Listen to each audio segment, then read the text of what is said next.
महाभारत युद्ध के मध्य द्रौपदी के भीष्म पितामह से पूछे गए अंतिम 3 प्रश्न थे। क्या पापी के घर का खाना पाप है? पापी व्यक्ति की पहचान कैसे होती है? लोग पाप क्यों करते हैं? नमस्कार दोस्तों, आज की वीडियो में हम आपको एक ऐसी कहानी सुनाएंगे जिसे शायद बहुत ही कम लोग जानते होंगे। ये कहानी तब शुरू होती है जब महाभारत का युद्ध अपने अंतिम चरण पर था और अर्जुन के बाणों से भीष्म पितामह घायल हो चुके थे। अम्बा के रूप में शिखंडी ने अपने पूर्व जन्म की प्रतिज्ञा को पूर्ण कर लिया था और अर्जुन के बाणों से छलनी होकर भीष्म पितामह बाणों की शैया पर लेटे हुए थे। भीष्म पितामह को इच्छा मृत्यु का वरदान था, इसलिए स्वयं यमराज भी उनके प्राण नहीं छीन सकते थे। वे बाणों की शैया पर लेटे हुए महाभारत के युद्ध के परिणाम का इंतजार कर रहे थे। कौरव और पांडव रोजाना उनसे मिलने, उनका हाल जानने आते जाते रहते थे। महाभारत युद्ध के आरंभ में अर्जुन की मोह निवृत्ति के लिए भगवान कृष्ण ने स्वयं गीता का उपदेश दिया और युद्ध समापन के बाद युधिष्ठिर की मोह निवृत्ति के लिए भीष्म पितामह से उपदेश करवाया, जिसे भीष्म गीता कहते हैं। महाभारत युद्ध के पश्चात धर्मराज युधिष्ठिर भाई बंधुओं की मृत्यु से बहुत दुखी थे। कहीं प्रजा में विद्रोह न हो जाए, इस भय से डरे हुए थे। धर्म का ज्ञान प्राप्त करने के लिए कुरुक्षेत्र में जहाँ भीष्म पितामह शरशय्या पर पड़े थे, वहाँ गए। उनके साथ सभी पांडव, श्रेष्ठ ऋषि और भगवान श्री कृष्ण भी थे। सभी ने पितामह को हाथ जोड़कर प्रणाम किया। इस अनोखे दृश्य को देखने के लिए स्वर्ग से देवगण भी पधारे। भीष्म पितामह ने सभी का यथोचित सत्कार किया। भगवान कृष्ण की पूजा के धर्म पुत्रों को देखा, उनकी आँखें प्रेम के आंसुओं से भर गईं। कहा, पांडवों, न्याय और धर्म के मार्ग पर चलते रहने के बाद भी तुम लोगों को इतना कष्ट उठाना पड़ा। धर्मराज युधिष्ठिर, गदाधारी भीम, धनुर्धारी अर्जुन, चक्रधारी कृष्ण, इन सब के रहते हुए भी इतनी विपत्ति। ये चक्रधारी कृष्ण कब क्या करना चाहते हैं, किसी को नहीं मालूम। युधिष्ठिर, अब तुम इस अनाथ प्रजा का पालन करो। इस श्री कृष्ण को, जिन्हें तुम अपना मेरा भाई समझते हो, सारथी बनाने में भी संकोच नहीं किया। वे स्वयं परमात्मा हैं। तुम लोगों के प्रेम के अधीन होकर भगवान ने अर्जुन के रथ अपने में भी संकोच नहीं किया। इस प्रकार कहते हुए भीष्म ने कृष्ण की तरफ इशारा किया और कहा, मैंने आपकी बहुत प्रतीक्षा की। अब जब तक मैं प्राण न छोड़ूं तब तक आप मेरी प्रतीक्षा कीजिए। भीष्म ने कहा, मैं लटका हुआ मुंह नहीं देखना चाहता, मैं आपका मुस्कुराता हुआ मुखमंडल देखना चाहता हूँ। कृष्ण ने अपने चेहरे पर मुस्कान बिखेरी। मुस्कान देखते ही भीष्म का हृदय आनंद से भर गया। चुभते हुए बाणों का सारा दर्द गायब हो गया। अब भीष्म ने युधिष्ठिर की ओर इशारा किया, पूछो, क्या पूछना चाहते हो? युधिष्ठिर ने शरशय्या पर पड़े भीष्म पितामह से सबके सामने धर्म के संबंध में कई रहस्य पूछे। तत्वों को जानने वाले भीष्म ने धर्म, अधर्म, राग, वैराग्य, दान धर्म, राजधर्म, स्त्री धर्म और भगवत धर्म की अच्छी तरह से व्याख्या की। इसको भागवत में भीष्म गीता कहते हैं।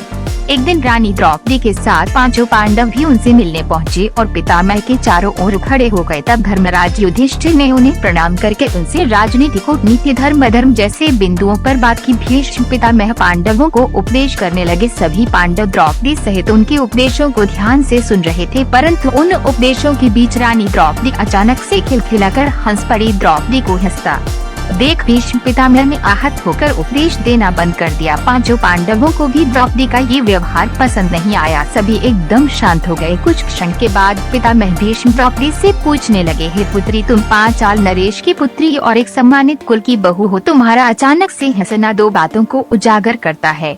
या तो तुम मेरी बातों का उपहास उड़ा रही हो या तुमने किसी बीती घटना को स्मरण किया है। क्या मैं तुम्हारी हंसी का कारण जान सकता हूँ? द्रौपदी कहने लगी, पितामह, मेरे हंसने का भाव आपका उपहास उड़ाना बिल्कुल भी नहीं है, बल्कि मैं ये सोचकर हंस रही थी कि आज आप अन्याय के विरुद्ध लड़ने का उपदेश दे रहे हैं, डंडा, लेकिन आप स्वयं जीवन भर अन्याय की ओर से लड़ते आ रहे हैं। जब मुझे भरी सभा में निर्वस्त्र किया जा रहा था, तब आपका ये ज्ञान कहाँ चला गया था? उस समय आप मौन रहकर अन्याय के पक्ष में खड़े थे। राजा विराट के यहाँ 7,000 गायों को चुराने सिर्फ दुर्योधन अकेला नहीं गया था, उन चोरों में आप भी शामिल थे। और जब महाभारत का युद्ध निश्चित हो गया था, तब भी अधर्म का पक्ष भारी करने के लिए सबसे आगे आप खड़े थे।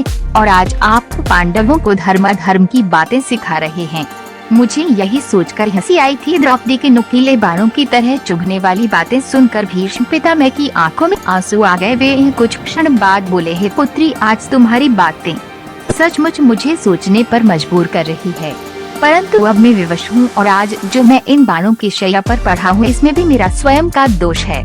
हर व्यक्ति अपने कर्म से ही दुख भोगता है और अपने कर्म से ही सुख। पुत्री, तुम तो जानती हो कि अपनी प्रतिज्ञा से बंधा होने के कारण मैं सिर्फ एक कठपुतली बनकर रह गया, जो कारनामे तो बहुत करती है परंतु दूसरों की इच्छा से उस समय में दुर्योधन का अन्न खा रहा था। वह अन्न प्रजा को दुख पहुंचाकर एकत्रित किया गया था। उस अधर्म युक्त अन्न को खाकर मेरे अंदर के सारे अच्छे संस्कार नष्ट हो गए। उस रूपी अन्न को खाने के कारण मेरी वाणी थम गई थी और उस अन्न का बना रक्त मेरे शरीर में दौड़ रहा था, जो बार बार मुझे अन्याय के पक्ष में खड़ा होने के लिए विवश कर रहा था। इसलिए मैं अपराधियों के साथ रहकर अपराध करता रहा। मैंने तुम्हारे साथ भी अपराध किया है पुत्री, इसलिए हे पुत्री मुझे क्षमा कर दो, परंतु आज मैं जो उपदेश कर रहा हूँ इनमें लेश मात्र भी पाप नहीं है। पाप से बना मेरा सारा रक्त अर्जुन के इन बाणों की शैया पर लेटकर बह चुका है। अब तो मेरे शरीर का सिर्फ ढांचा बचा है, जिसमें मेरे पिता के द्वारा दिए हुए संस्कार ही शेष बचे हैं। इसलिए आज ये उपदेश अपने आप ही मुख से निकल रहे हैं। आज मैं तुम्हारे माध्यम से सारे संसार को बताना चाहता हूँ कि पापी के घर का अन्न खाने से बुद्धि कलुषित हो जाती है, विचार परतंत्र हो जाते हैं, मन दूषित हो जाता है, संस्कार खत्म हो जाते हैं। अधर्म की कमाई खाना और खिलाना दोनों ही अधर्म है। जो जैसा अन्न खाता है उसका मन भी वैसा ही हो जाता है। द्रौपदी ने आगे पूछा, पितामह, पापी व्यक्ति की पहचान कैसे करें? भीष्म पितामह बोले, पुत्री, मनुष्य के कर्म ही उसकी पहचान करा देते हैं।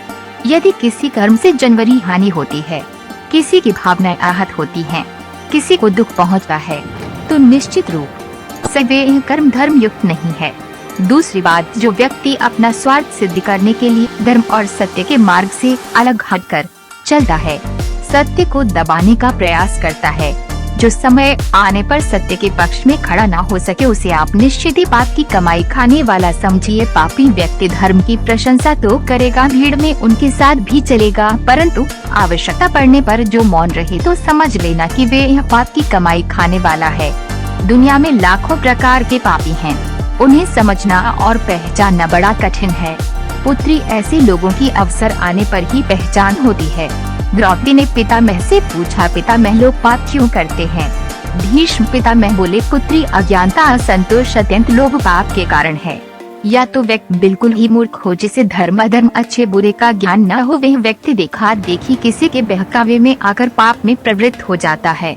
या फिर कोई असंतोष व्यक्ति होता है जिसकी इच्छाएं बहुत विकसित होती हैं। ऐसा व्यक्ति प्रत्येक वस्तु को अपना बनाना चाहता है, चाहे उसके लिए उसे कुछ भी करनी पड़े। जब हमारे भीतर असंतोष बढ़ जाता है तब हम स्वयं के पास प्राप्त वस्तु से खुश नहीं रहते हैं, और यही कारण है कि व्यक्ति पाप का सहारा लेकर वो सब कुछ पाना चाहता है जो उसके पास नहीं है। तीसरा कारण लोभ। लोभ एक ऐसी तृष्णा है जो धन को देखकर दुगनी हो जाती है। लोभ में पड़कर व्यक्ति वे सब कार्य कर डालता है जो अनैतिक है, अधर्म युक्त है, निंदनीय है। लोभ पाप का जन्मदाता है। यदि व्यक्ति के मन में लोभ न हो तो वैसा काम क्यों करेगा जिसमें स्वयं को और दूसरों को नुकसान हो? हे पुत्री, आज जो यह महाभारत का युद्ध हो रहा है इसमें भी लोभ की प्रधानता है। यदि ईमानदारी से दुर्योधन पांडवों को उनके अधिकार का राज्य दे देता तो ये युद्ध ही नहीं होता। इस महाविनाश का कारण लोभ ही तो है। भीष्म पितामह आगे बोले, हे पुत्री, बिना स्वार्थ के पाप नहीं होता। वो स्वार्थ चाहे किसी भी रूप में हो, चाहे धन का स्वार्थ हो, पद प्रतिष्ठा का स्वार्थ हो, काम वासना का स्वार्थ हो या पुत्र मोह का स्वार्थ हो, ये सभी स्वार्थ जब तक सीमित रहते हैं व्यक्ति संतोषी रहता है, तब वो पापी नहीं बनता। जब स्वार्थ असीमित हो जाते हैं तब व्यक्ति असंतोष हो जाता है और स्वार्थ पूर्ति हेतु पाप के मार्ग पर चलने लगता है। तो दोस्तों, ये थे द्रौपदी के भीष्म पितामह से पूछे गए अंतिम 3 प्रश्न। भीष्म पितामह धर्म का प्रवचन कर ही रहे थे कि उत्तरायण का समय आ गया। शास्त्रों में वर्णित है कि उत्तरायण में मृत्यु का फल मोक्ष है। डंडा, दक्षिणायन में स्वर्ग का द्वार बंद रहता है और उत्तरायण में खुल जाता है। डंडा, ऐसी शास्त्रीय मान्यता है। डंडा, आज कितना अच्छा संयोग है।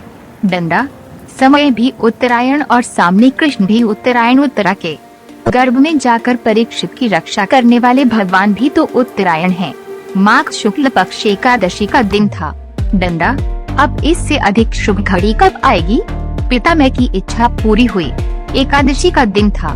डंडा, इसलिए उन्होंने 11 श्लोकों में पुष्पिताग्राज अंत में भगवान की स्तुति की। भगवान की अर्चना पुष्प से करनी चाहिए, इसलिए भीष्म पितामह ने अपने वचनों के सुमन भगवान कृष्ण को समर्पित किए। दोस्तों, आशा करता हूँ कि ये वीडियो आपको अच्छा लगा होगा। वीडियो पसंद आया हो तो वीडियो को लाइक और शेयर करें। चैनल पर नए आए हैं तो चैनल को सब्सक्राइब करना ना